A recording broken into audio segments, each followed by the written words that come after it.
ಓಂ ಅವ್ಯಯಾಯ ನಮಃ.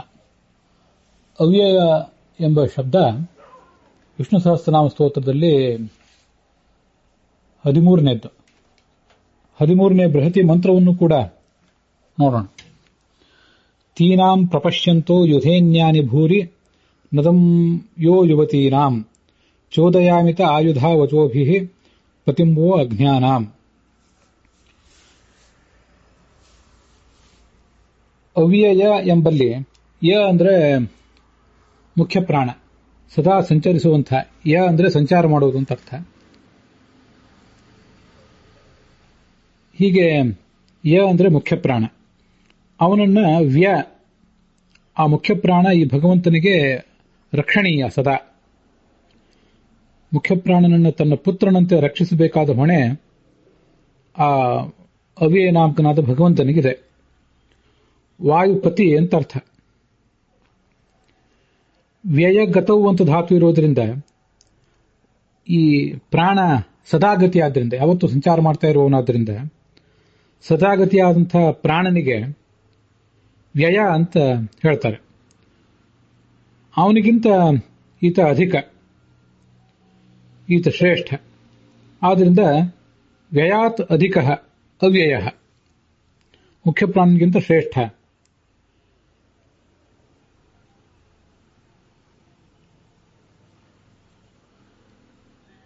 ಇಲ್ಲಿ ಅ ಅನ್ನೋ ಶಬ್ದ ಆಧಿಕ್ಯವನ್ನೇ ವರ್ಣನೆ ಮಾಡ್ತದೆ. ಮತ್ತೆ ಈ ಅವ್ಯಯಗಳು ಅಂತಂದ್ರೆ ಚಕ್ರ ಮೊದಲಾದ ಆಯುಧಗಳು. ನವ್ಯಂತಿ ಅಪಸರಂತಿ ಯುದ್ಧೆ ಯದ್ದರ್ಶನ ಪ್ರೋತ್ಸಾಹಿನೋ ಜನಾಃ ತಾನಿ ಅವ್ಯಯಾನಿ ಚಕ್ರಾಯುಧಾನಿ. ಅವ್ಯಯ ಅಂದ್ರೆ ಚಕ್ರ ಮೊದಲಾದ ಆಯುಧಗಳು, ನಾಶರಹಿತವಾದ ಆಯುಧಗಳವು. ಆದ್ರಿಂದ ಅವುಗಳಿಗೆ ಅವ್ಯಯ ಅಂತ ನಾವು ಹೇಳ್ಬೋದು ಅಂತ ನಾನು ಅರ್ಥ ಮಾಡ್ಕೊಂಡಿದ್ದೇನೆ. ಆ ಅವ್ಯಯಗಳನ್ನ ಹೊಂದಿರುವವನೇ ಈ ಭಗವಂತ. ಅಂಥ ಆಯುಧಗಳನ್ನ, ನಾಶರಹಿತವಾದ ಆಯುಧಗಳನ್ನು ಹೊಂದಿರುವಂಥವನೇ ಈ ಭಗವಂತ. ಅದನ್ನ ವೇದವಾಕ್ಯದಲ್ಲಿ ಚೋದಯಾಮಿತ ಆಯುಧ ಅಂತ ಹೇಳಿ, ನಿನ್ನ ಆಯುಧಗಳು, ತೇ ಆಯುಧ ಅಂದ್ರೆ ಆಯುಧಾನಿ ಅಂತ ವೇದವಾಕ್ಯ ವರ್ಣನೆ ಮಾಡಿದೆ. ನಾಶರಹಿತವಾದ ಗುಣವುಳ್ಳವನು ಅಂತನೂ ಅರ್ಥ ಆಗಬಹುದು.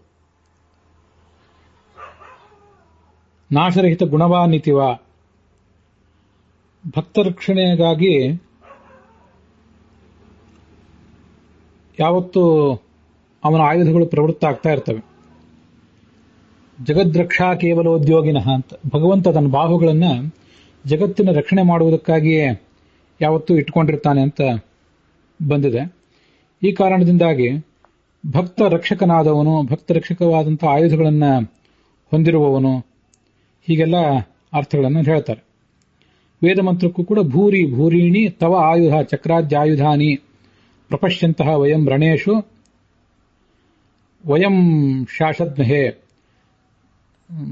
ಭಗವಂತನ ಭಕ್ತರು ಭಗವಂತ ತಮ್ಮ ಜೊತೆಗೆ ಯುದ್ಧಕ್ಕೆ ಬಂದಾಗ, ಅಂದ್ರೆ ತಮ್ಮನ್ನು ಎದುರಿಸಿ ಹೋರಾಡ್ಲಿಕ್ಕಲ್ಲ, ದುಷ್ಟಶಕ್ತಿಗಳನ್ನ ಎದುರಿಸಿ ನಡೆದಿರುವ ಹೋರಾಟದಲ್ಲಿ ಭಕ್ತರು ತೊಡಗಿದ್ದಾಗ ಅವರಿಗೆ ಸಹಾಯಕನಾಗಿ ಭಗವಂತನೂ ಬಂದಿರ್ತಾನೆ.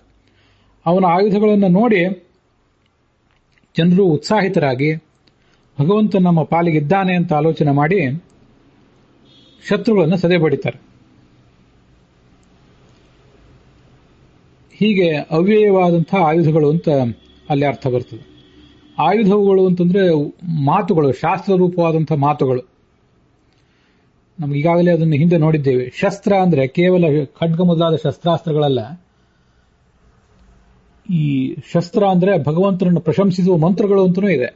ಹೀಗಾಗಿ ಆಯುಧ ಅಂದ್ರು, ಶಸ್ತ್ರ ಅಂದ್ರು, ಮಂತ್ರ ಇವೆಲ್ಲವೂ ಕೂಡ ಹೆಚ್ಚು ಕಡಿಮೆ ಒಂದೇ ಅರ್ಥವನ್ನೇ ವರ್ಣನೆ ಮಾಡ್ತವೆ.